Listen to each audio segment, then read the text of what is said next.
Hello, in front of me I've got Suzuki SX4 S-Cross. In this video I'll show you how to enable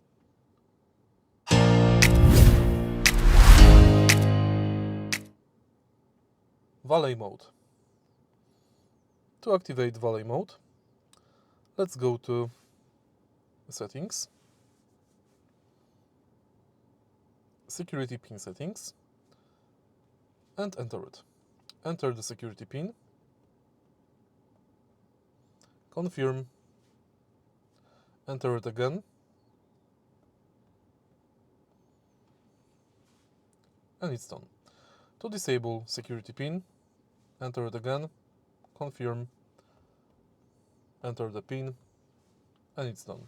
Remember that if you forget the pin, you will have to reset the system in authorized service and you will not be able to use the system. If you found this video helpful, please leave like, comment and subscribe.